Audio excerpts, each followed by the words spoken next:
सबसे पहले हम एक्सेल को खोलना सीखेंगे, इसका इंटरफेस के बारे में जानेंगे और इस प्रकार से इसमें हम डिटेल वीडियो बनाएंगे ताकि आपको एक्सेल के बारे में डिटेल में मालूम पड़े। चलो, अब हम अपनी वीडियो को चालू करते हैं। जैसे हमें एक्सेल खोलना है, जो भी एक्सेल के काम करने वाले लोग हैं उनको मालूम होगा, लेकिन जिनको एक्सेल के बारे में बिल्कुल भी जानकारी नहीं है, वो इस वीडियो में बने रहें और सीखते हैं कि हम एक्सेल को कैसे खोलते हैं। देखिए, ये मेरा डेस्कटॉप है। इस डेस्कटॉप पे यहाँ पे एक्सेल का आइकन यानी कि एक शॉर्टकट पड़ा हुआ है। यहाँ से मैं इसको क्लिक करूँगा और एक्सेल को खोल लूँगा, यानी कि ओपन कर दूंगा। तो जैसे ही ये ओपन हो जाएगा तो हम देखेंगे कि इस प्रकार का इंटरफेस हमारे सामने आ गया है। लेकिन इंटरफेस पे जाने से पहले मैं इसको कई तरीके से इसको ओपन किया जाता है उनके बारे में बताऊंगा। अभी इसको मैं यहाँ से क्लोज कर रहा हूँ। आपने एक तरीका देख लिया है कि शॉर्टकट पड़ा हुआ है। शॉर्टकट को हमने जैसे ही क्लिक किया तो ये हमारे सामने ओपन हो जाता है। अभी नेक्स्ट तरीका देखते हैं हम। इसका नेक्स्ट तरीका ये है कि स्टार्ट बटन पे जाएंगे। स्टार्ट बटन को जैसे ही क्लिक करेंगे तो इस प्रकार का इंटरफेस कुछ हमारे सामने आएगा। तो यहाँ पे देखिए, ये एक्सेल का बटन हमको दिख रहा है। अभी ये दिखाई दे रहा है मोस्ट यूज्ड में, यानी कि मैंने अभी खोला था तो इसलिए यहाँ पे ये दिखाई दे रहा है। जैसे कि आपने इसको कभी खोला नहीं होगा तो ये मोस्ट यूज्ड में या रिसेंट में नहीं दिखाई देगा। मेरे इसमें जो सेटिंग हुई है अल्फ़ाबेटिकली अरेंज हुआ है। तो यहाँ पे ABCD, जैसे ही हम ई पे जाएंगे तो यहाँ पे एक्सेल आ गया, यानी कि मेरा जो ये सेटिंग है अल्फ़ाबेटिकली अरेंज है। तो यहाँ पे एक्सेल आ गया है। जैसे ही मैं एक्सेल को यहाँ से क्लिक करूँगा तो एक्सेल की फाइल हमारी खुलनी शुरू हो जाएगी। जैसे ही एक्सेल हमने खोला है तो इस तरीके का इंटरफेस दोबारा फिर हमारे पास आ गया है। इसको मैं फिलहाल अभी बंद कर रहा हूँ क्योंकि मैं आपको केवल एक्सेल को खोलने के तरीके बता रहा हूँ। एक तो हमने डेस्कटॉप से आइकन के थ्रू खोला है और दूसरा स्टार्ट बटन से खोला है। एक तीसरा तरीका हम यहाँ से ले सकते हैं। इसको सर्च करेंगे टास्क बार में जाके और यहाँ पे लिखेंगे एक्सेल। जैसे ही हम एक्सेल लिखेंगे तो इस टाइप से आ जाएगा। और यहाँ पे देखिए, एक्सेल का ऐप के नाम से है। ओपन करेंगे तो ओपन हो जाएगा। यहाँ से भी हम क्लिक कर देंगे तो यहाँ से भी ओपन हो जाएगा। इसी तरीके से ये दोबारा से हमारे पास खुल के आ गया है। तो 3 तरीके मैंने इसको ओपन करने के बता दिए हैं आपको। अभी दोबारा से देखते हैं, इसको यहाँ से क्लोज कर लेते हैं। और अभी मैं यहाँ पे डेस्कटॉप पे आ गया हूँ। तो डेस्कटॉप पे आने के बाद मैं राइट क्लिक करता हूँ। तो राइट क्लिक में जब हम यहाँ पे देखेंगे सॉर्ट बाय रिफ्रेश, इस तरीके से हमारे पास कई ऑप्शंस आ जाते हैं। जैसे ही हम न्यू पे जाते हैं तो न्यू पे कई ऑप्शंस आ जाते हैं। यहाँ पे हमें एक ऑप्शन मिलता है माइक्रोसॉफ्ट एक्सेल वर्कशीट। जैसे ही हम इसको क्लिक करेंगे तो हमारे पास माइक्रोसॉफ्ट एक्सेल की नई वर्कशीट खुल के आ जाएगी, जो हमारे डेस्कटॉप पे आ जाती है। इस तरीके से ये डेस्कटॉप पे आ गई है।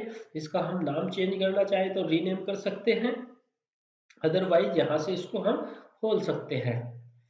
अभी देखिए, ये हमारे पास इस तरीके से इंटरफेस आया है। पहले डिफरेंट इंटरफेस आ रहा था, अब की बार बिल्कुल एकदम से न्यू वर्कशीट खुल के आई है। तो इसको भी मैं क्लोज कर रहा हूँ। एक और तरीका देख लेते हैं हम। जैसे ही विंडो आर हम प्रेस करते हैं तो इस तरीके से आ जाता है। अभी मैंने लास्ट में इसमें एक्सेल खोला था तो यहाँ पे एक्सेल लिखा हुआ आ रहा है। यदि आपके पास एक्सेल नहीं लिखा हुआ आ रहा है तो हम यहाँ पे टाइप करेंगे EXCEL, यानी कि एक्सेल। तो जैसे ही एक्सेल यहाँ पे टाइप करेंगे और इसको ओके करेंगे हम, तो ओके करने पे हमारे पास में एक्सेल दोबारा से खुल जाएगा। तो 3-4 तरीकों से मैंने आपको उसको बता दिया है कि कैसे ओपन करना है। जब हम इसको इस तरीके से ओपन कर लेते हैं तो हम यहाँ से अपना एक्सेल सीखना शुरू करेंगे। अभी देखिए, इस प्रकार का इंटरफेस खुल के आता है। तो यहाँ पे एक्सेल लिखा हुआ है और ये रिसेंट लिखा हुआ है। यहाँ पे टुडे में जो भी फाइल मैंने खोली होगी वो आई हुई है, लास्ट वीक में जो खोली हुई थी मैंने वो आई हुई है, और ओल्डर यानी कि उससे पुरानी। इस तरीके से हमारे पास एक्सेल खुल के आ जाता है। अलग अलग टाइप से काम कर सकते हैं, लेकिन हमें अभी एक्सेल में कुछ भी नहीं आता है और हम एक्सेल को बिल्कुल जीरो से शुरू कर रहे हैं। तो हम इसको एक ब्लैंक वर्कबुक पे क्लिक करेंगे और एक एक्सेल सीट हमारे सामने खुल के इस प्रकार से आ जाएगी।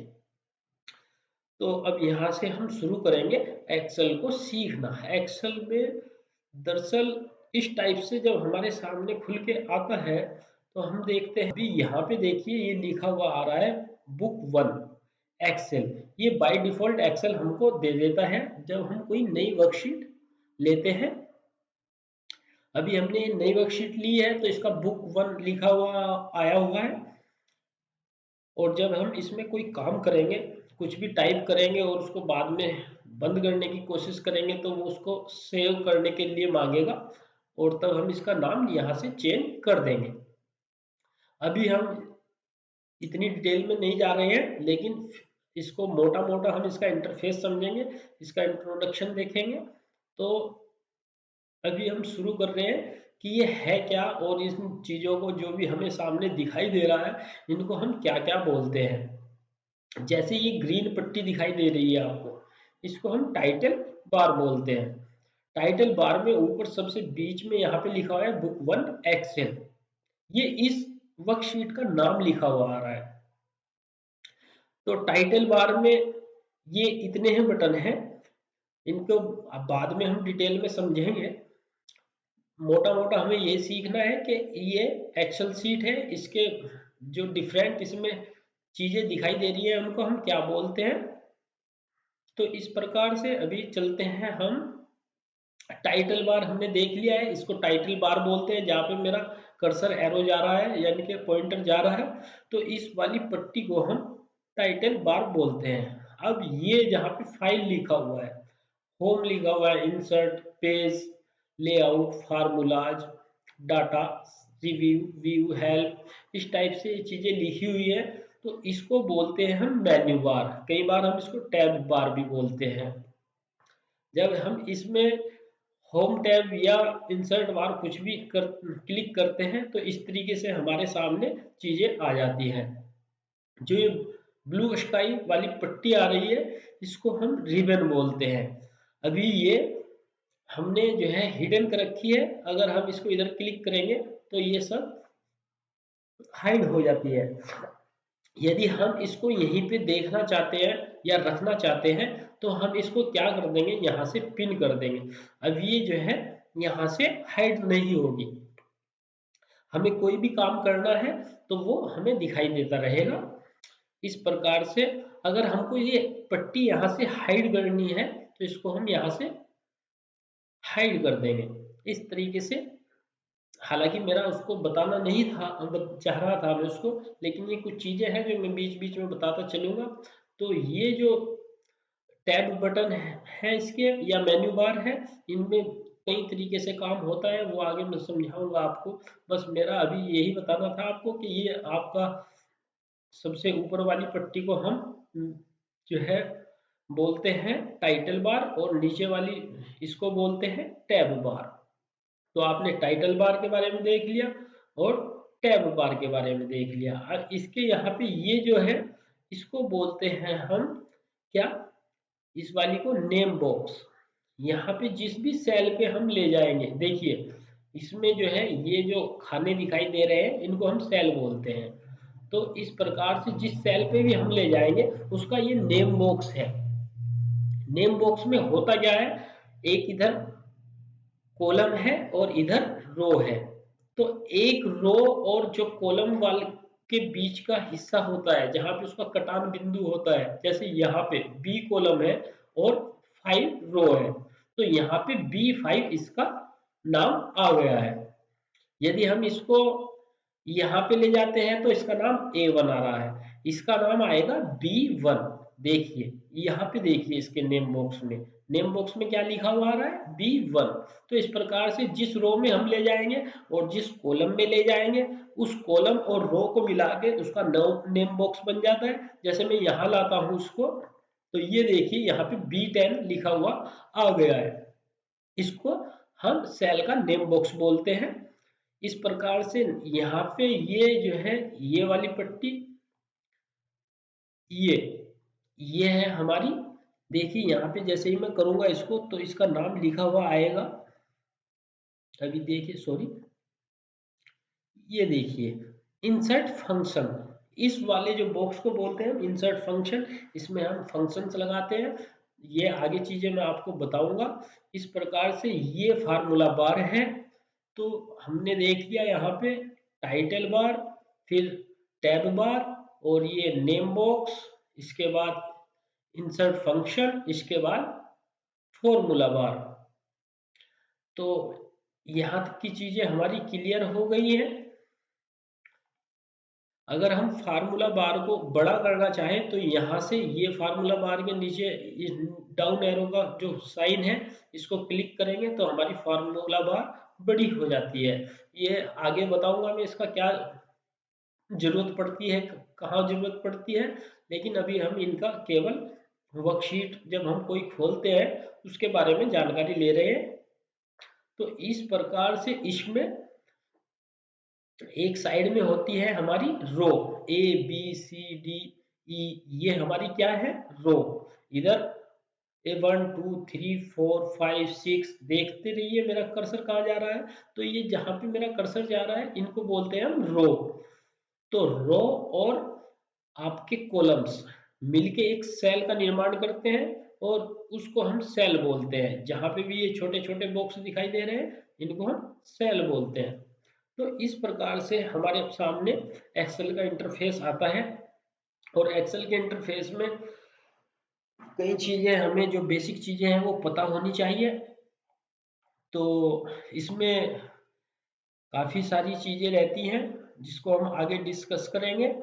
अभी हम इधर आते हैं जहाँ पे ये इस टाइप से एक ये डंडा सा आपको दिखाई दे रहा है जहाँ पे मेरा पॉइंटर है। तो इसको बोलते हैं स्क्रॉल बार। स्क्रॉल बार एक हॉरिजॉन्टल स्क्रॉल बार है और एक वर्टिकल स्क्रॉल बार है। जब हमारे पास काफी सारा डेटा रहेगा तो हमें इसकी जरूरत पड़ेगी, यहीं से हम इसको ऊपर नीचे करेंगे। इस प्रकार से मैं लेफ्ट और राइट में स्क्रॉल करूंगा तो ये इस तरीके से स्क्रॉल हो जाएगा। देखिए इसको स्क्रॉल करने का क्या है, हमारा जो स्क्रॉल व्हील होता है माउस में उससे भी हम इसको स्क्रॉल कर सकते हैं। देखिए इस प्रकार से हम स्क्रॉल इसको कर रहे हैं। अब यहाँ पे आते हैं हम इसको देखते हैं। यहाँ पे सीट 1 लिखा हुआ है। ये सीट 1, इसमें हम अनगिनत सीट बना सकते हैं। जैसे ही हम यहाँ पे प्लस का साइन दबाएंगे तो ये क्या हो जाएगा, एक न्यू सीट आ जाएगी। सीट 1 थी, अभी सीट 2 भी आ गई है। ये सेम होती है जैसे सीट 1 होती है ऐसे ही सीट 2 होती है। ऐसे ही हम सीट 3 भी इंसर्ट कर सकते हैं और सीट 4 भी इंसर्ट कर सकते हैं। इसमें काफी सारी सीटें हम इंसर्ट कर सकते हैं। जब हम इसमें आगे काम करेंगे तो ये सारी चीजें आपको समझ में आएंगी। अब इसके बाद यहाँ से हमने सीट ले ली है, अब इनको हम डिलीट भी करना सीख लेते हैं साथ साथ। तो यहाँ से हम जैसे इसको राइट क्लिक करेंगे तो यहाँ पे हमारे पास तमाम इसके ऑप्शन आ गए हैं। हमें ये केवल डिलीट करनी है तो हम इसको डिलीट करते हैं। सीट 3 को भी डिलीट कर देते हैं राइट क्लिक दबा के, और सीट 2 को भी राइट क्लिक दबा के डिलीट कर देते हैं क्योंकि अभी हमें इनकी जरूरत नहीं है। तो ये जो है आपका सेल, एक होता सेल में होता है एक्टिव सेल। अभी हमारी एक्टिव सेल कौन सी है, तो ये जहाँ पे इस टाइप से दिखाई दे रहा है, थोड़ा डार्क सेल दिखाई दे रही है, हाईलाइटेड सेल दिखाई दे रही है, तो उसको हम एक्टिव सेल बोलते हैं। अगर हम इसमें कुछ भी टाइप करते हैं तो वो केवल एक्टिव सेल में ही टाइप होगा। केवल जो सी सेल हमारी एक्टिव है उसी में काम होगा। ऐसा नहीं है कि हम कुछ भी टाइप करें और वो यहाँ हो जाए, ए में टाइप हो जाए या बी में टाइप हो जाए, ऐसा नहीं है। जो एक्सेल एक्टिव होगी उसी में वो चीज टाइप होगी। तो अभी हमारी कौन सी सेल एक्टिव है, C5। तो C5 में जो भी हम डाटा टाइप करेंगे, जैसे ये हो गया, तो ये केवल हमारा C5 में रहेगा। इस प्रकार से जैसे हम यहाँ पे लिखते हैं 1, A1 में लिख रहे हैं 1, फिर नेक्स्ट में लिख रहे हैं 2, ऐसे। तो हमें ये जो सेल है अपनी सिलेक्ट करनी पड़ती है। और हमारी सेल जो सिलेक्ट करने का तरीका है वो क्या है, जैसे हम या तो हम इसको माउस से करेंगे या अपने कीबोर्ड के राइट और अप डाउन बटन से हम इसको सिलेक्ट करते हैं। जैसे मैं अभी इसको बिल्कुल शुरू में ले जाता हूँ और इसको 1 को डिलीट मार देता हूँ तो ये डिलीट हो गया, लेकिन अभी भी मैं डिलीट का बटन दबाऊंगा तो कुछ भी डिलीट नहीं हो रहा है, यानी कि 2 डिलीट नहीं हो रहा है। तो 2 को जब हमें डिलीट करना होगा तो पहले हम इसको सेल पे लाएंगे। अभी सेल पे लाया हूँ मैं, तो हमारा अब हम डिलीट का बटन दबाएंगे। अभी देखिए ये डिलीट हो गया है। तो हमें एक्टिव सेल को देखना है, उसी में हमारा काम होगा। जब हम जहाँ पे भी हमारा ये एक्टिव सेल रहेगा वहीं पे काम होगा, या उसके बाद हमें सिलेक्ट करना पड़ेगा। इस तरीके से हम काम को करेंगे। तो अभी सेल के बारे में हो गया है। अभी नेक्स्ट मैं बता रहा हूँ उसके बाद, जहाँ पे ये रेडी लिखा हुआ है तो इस वाली बार को बोलते हैं हम स्टेटस बार। स्टेटस बार में यहाँ पे ये जो है हमारा पेज लेआउट का कुछ काम होता है, ये आगे सिखाऊंगा मैं। यहाँ पे नॉर्मल लिखा हुआ है, यहाँ पे पेज लेआउट लिखा हुआ है, यहाँ पे पेज ब्रेक व्यू लिखा हुआ है। अभी हमारी जो इसके अलावा यहाँ पे एक जूम का बटन दिया हुआ है। जूम हम इसको कंट्रोल सेलेक्ट करके और स्क्रॉल व्हील को हम अप डाउन करते हैं, घुमाते हैं, तो इस तरीके से ये आपका बड़ा छोटा हो जाएगा, जूम हो जाएगा। एक तरीका तो ये है। दूसरा तरीका ये है, यहाँ पे जो दिखाई दे रहा है जूम इन और जूम आउट, तो हम जूम आउट से भी इसको छोटा बड़ा कर सकते हैं, जूम इन से भी छोटा बड़ा कर सकते हैं, इस प्रकार से। अभी देखिए 180% है ये, और जब हम जूम आउट करेंगे तो ये आपका 150, 140, 130, 120, 100% हो गया है। इस प्रकार से हम इसको जूम इन और जूम आउट कर सकते हैं। तो इस वीडियो में मैं केवल इतना ही बताना चाह रहा था आपको। ये